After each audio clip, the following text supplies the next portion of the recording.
dan saya banggakan. Terima kasih hari ini sudah menghadiri presentasi pengembangan tugas saya, yakni rencana tindak lanjut yang kita awali dengan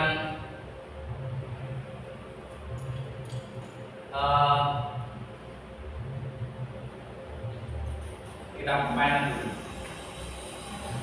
Ya. Jadi judulnya permainan ini adalah jangan lupakan yang ketiga. Nah. Yang kedua juga. Iya. Iya. Sudah menang belum? Belum. Jadi di sini saya kasih contoh.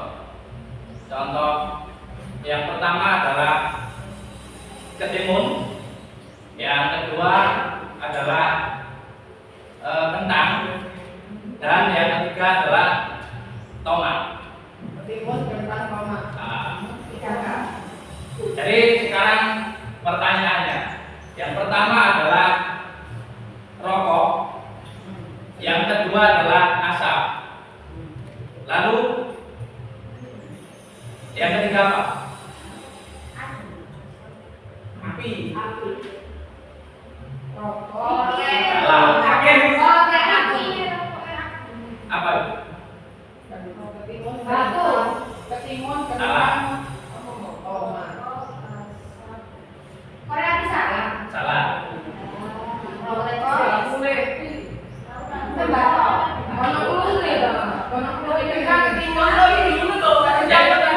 Contohnya itu tadi.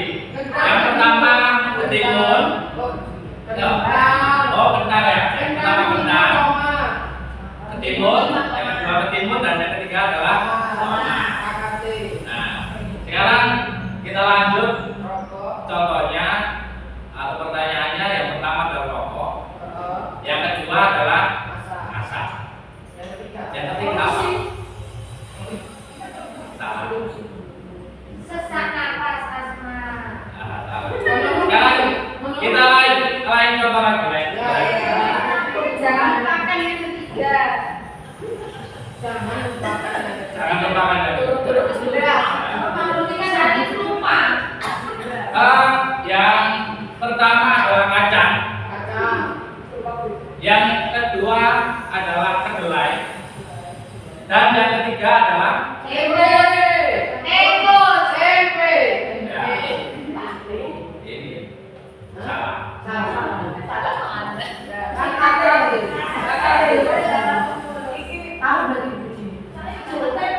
Jagung. Salah.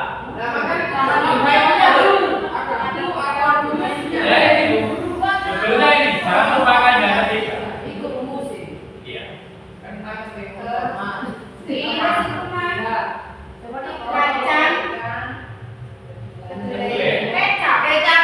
Kecap. Enggak galon.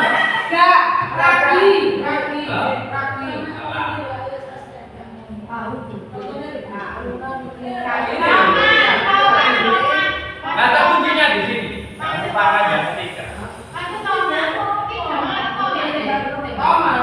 Salah. Jawabannya benar.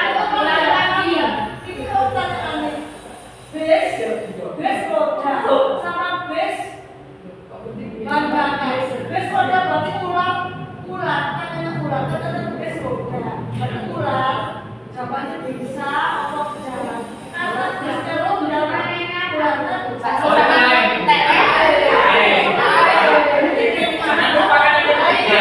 Ini kata kuncinya cuma satu nih. Jangan lupakan yang ketiga. Sampai saya jawab ketiga. Jangan lupakan. Jangan lupakan yang ketiga. Yang pertama adalah kacang, yang kedua kedelai, dan yang ketiga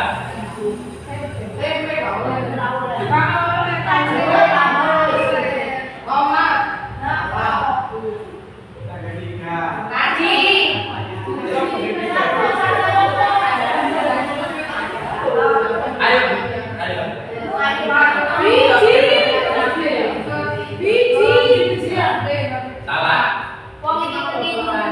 tomat. Ah. Tapi kodok. Sambal. Tomat. Sambal. Lemon. Nanti kalau yang Terong. salah. Lemon tentang tomat.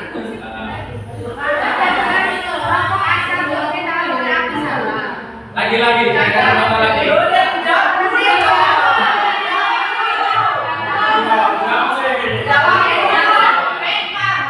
Baik, yang pertama adalah kacang. Yang kedua adalah kedelai. Yang ketiga adalah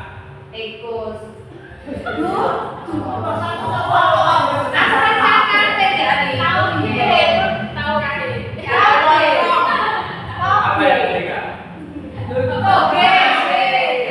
Ada yang mau jawab, ada yang mau jawab. Nah, kacang, kedelai, cuma tiga.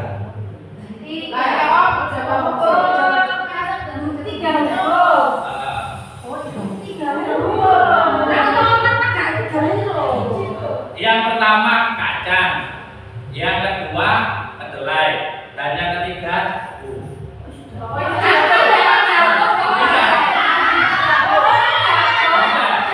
jagung.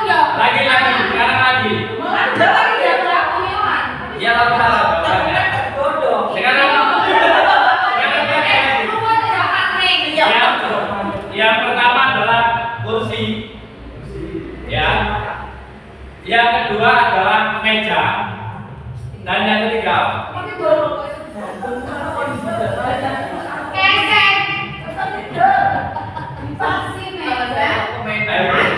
apa dipikirkan?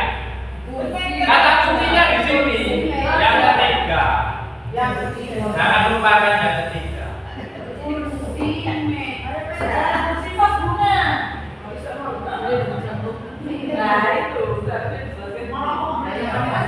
Sudah saya jawab. Yang ketiga. Ada yang tahu nggak? Saya dulu juga.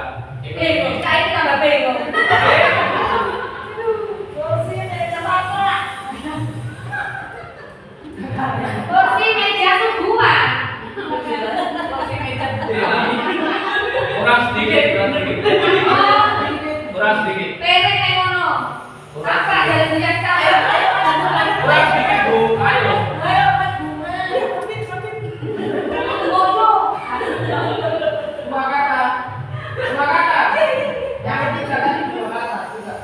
Iya.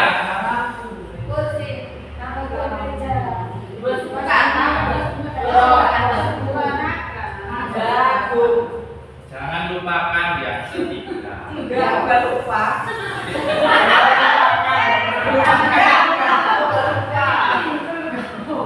Bu Dewi.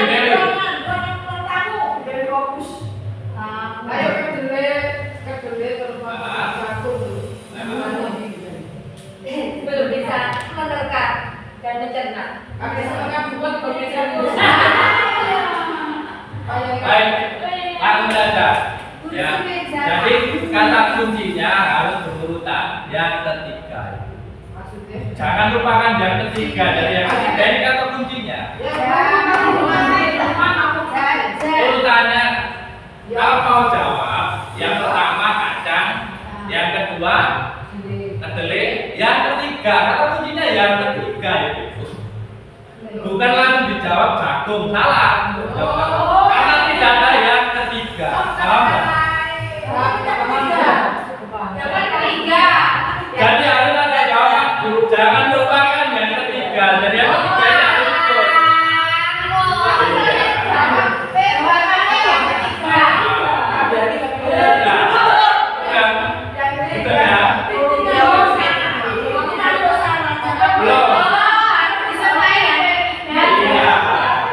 Harus disertai yang ketiga.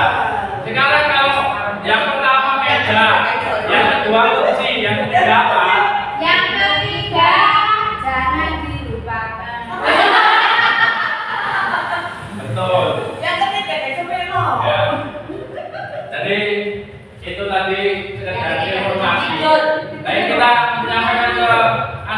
kita itu pasti informasi itu akan berbeda-beda diikuti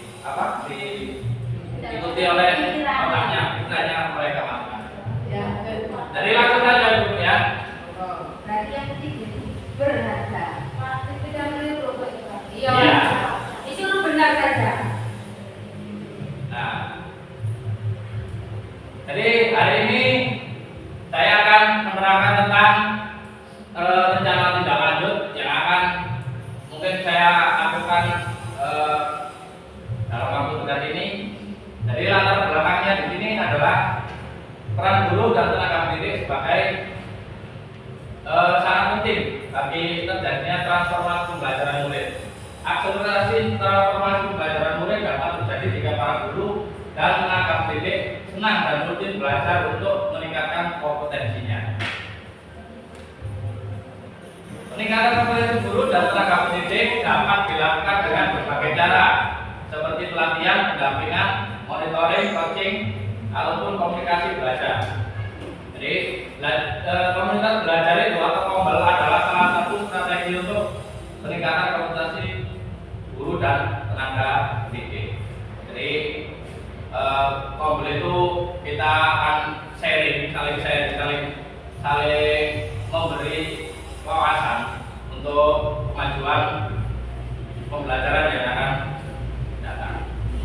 Nah, lalu hari ini adalah tujuan pembelajarannya, yakni yang saya akan laksanakan yakni model sport education. Nah, jadi model sport education ini memiliki tujuan khusus antara lain untuk mengembangkan keterampilan dan kebugaran, menanamkan nilai-nilai karakter sportif, kompetitif, disiplin, tekun, tanggung jawab, kerjasama, toleransi, percaya diri, keberanian, dan taat aturan. Jadi berperan serta secara layak sesuai dengan tahap perkembangannya. Jadi Bapak Ibu, tujuan model education sport ini bisa dengan lakukan di kelas. Ya, jadi ini semua yang dilibatkan adalah siswa. Jadi guru hanya sebagai pendamping. Jadi siswa akan memilih mana materi yang akan mereka inginkan. Nah, seperti itu. Jadi semuanya ini yang terlibat adalah siswa. Jadi guru hanya sebagai pendampingnya saja. Dan selanjutnya, nah ini perumusan tujuan pembelajarannya. Ini pembelajaran berfungsi untuk memudahkan guru dalam melaksanakan kegiatan pembelajaran karena sudah ada petunjuknya. Misalnya bagaimana proses pembelajaran dilakukan, seperti apa hasil yang akan didapatkan, dan teknik atau model pembelajaran apa yang akan digunakan. Kita akan slide selanjutnya kan. Nah, jadi produk utama yang saya gagas nanti adalah permainan tradisionalnya. Jadi ini nanti bisa dilaksanakan anak-anak seusai jam pelajaran. Jadi istirahat atau pulang sekolah itu bisa mereka lakukan. Jadi ini adalah permainan broadcast yang kita dari gabungan dari round dan kaki. Jadi tujuannya mencetak poin, menjalankan putaran, mengelilingi basis setiap pemain yang berhasil mencapai basis ketiga dan kembali ke basis rumah akan mencetak 1 poin untuk timnya. Jadi produk hasil karya pemain produk sebagai sarana hiburan. Jadi anak-anak nggak akan jenuh di dalam nanti. Tetapi juga sarana pembelajaran bagi generasi muda dan memahami nilai-nilai kebersamaan, kerjasama, ketekunan, dan persaudaraan. Permainan tradisional menghubungkan anak-anak dengan akar budaya mereka yang kuat. Jadi identitas dan rasa memiliki mereka itu menjadi kuat. Permainan tradisional merupakan alat penting untuk pengembangan holistik. Jadi menyeimbangkan aktivitas fisik, pertumbuhan kognitif dan interaksi sosial. Nah, peserta didiknya nanti yang terlibat adalah peserta didik di fase C kelas 6 UPT SD Negeri 230 Gresik. Lalu pelaksanaan kegiatannya saat siswa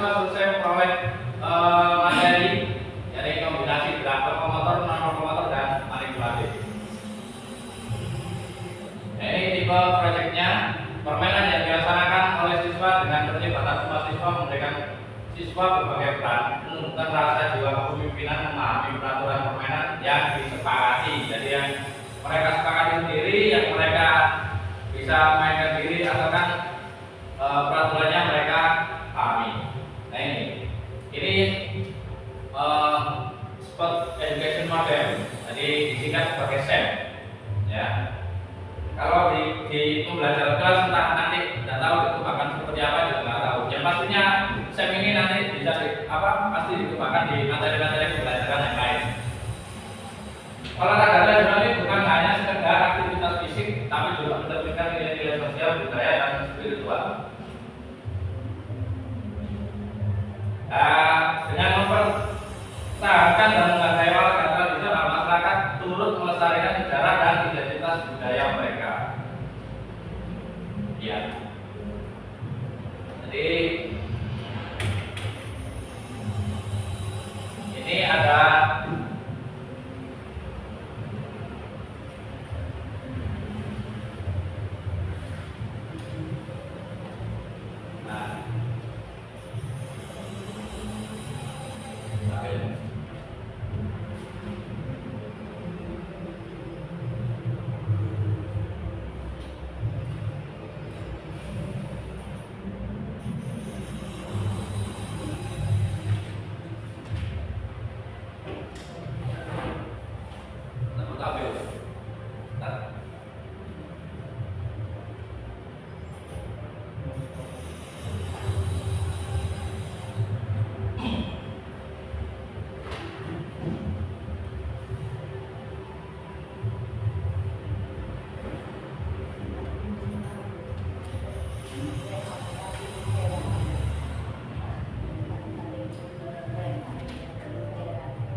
ya ini tetap bakal tampil, jadi langsung saya bacakan aja.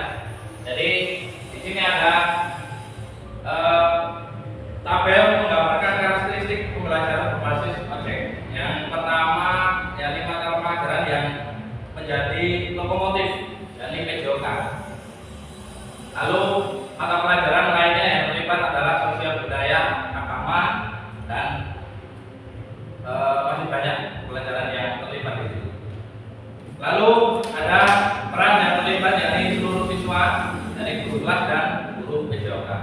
Dari lokasinya di UPT SD Negeri 230 dan produk yang dihasilkan yakni permainan tradisional modifikasi broadcast, teknologi yang digunakan internet. Lalu di tabel gambaran besarnya adalah tingkat satuan pendidikan PT SD Negeri 230 Gresik, ini kelas 6. Tak muncul. Iya, tidak muncul. Lalu temanya kombinasi gerak, kotor dan manipulatif. Topiknya adalah permainan tradisional. Total waktunya 45 menit dan dimensi profil pelajar Pancasila adalah gotong royong, kreatif, dan kritis. Elemen sub-elemennya jadi kolaborasi kerjasama elemen memperoleh dan memproses informasi dan gagasan, mengidentifikasikan dan mengklarifikasi, mengolah informasi dan gagasan, menghasilkan elemen original. Yaitu tujuan pembelajarannya adalah peningkatan kualitas pengajaran, pengembangan profesional, hubungan yang lebih baik dengan siswa dan dampak positif pada lingkungan sekitar. Jadi sebab akan dibagi menjadi beberapa peran dari peserta didik, dibagi menjadi pembawa acara, ada yang menjadi kameramen, ada yang menjadi pelatih, ada yang menjadi wasit dan lain sebagainya. Jadi guru membimbing awal sampai akhir. Dari guru kelas bisa mengikuti bimbingannya dan kepala sekolah mengawasi pembelajaran. Dan aset atau kekuatan sekolah yang digunakan yakni manusia sosial, agama, fisik, dan lingkungan. Jadi alur pembelajarannya adalah peluncuran proyek, pengumpulan informasi, pengembangan dan umpan balik, dan presentasi. Jadi itu saja yang dapat saya sampaikan. Terima kasih. Apa dari sini ada yang ingin dipertanyakan, Bapak Ibu?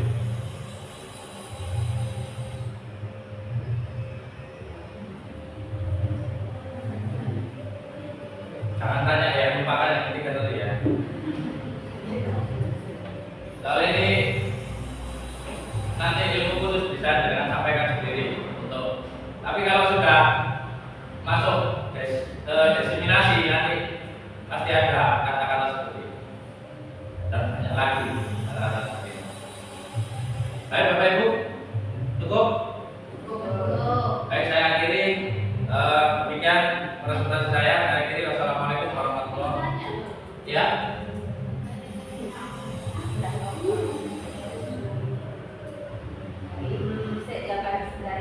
Tadi Pak Arif menjelaskan ada metode SEM ya? SEM ya, SEM. Itu kalau untuk guru kelas itu seperti apa? Maksudnya penipu penerapannya? Jadi SEM itu melibatkan semua siswa. Jadi kayak di olahraga. Di olahraga itu kita akan membagi peran ke siswa. Dari siswa itu ada yang berperan sebagai pelatih, ada yang berperan sebagai wasit, ada yang berperan sebagai kelompok atau pemainnya. Tapi kalau di kelas nanti bisa diaplikasikan sendiri. Seperti drama. Iya, seperti drama. Main peran. Iya, bermain peran. Ya. Tapi kalau di olahraga itu jenis ada perlombaan. Itu antar siswa, antar kelas, antar jenjang kelas, seperti itu. Dari SEM itu prioritasnya adalah anak-anak itu dibagi untuk mengadakan lomba sendiri antar kelasnya yang ada di sekolah, seperti itu. Ada lagi Bu?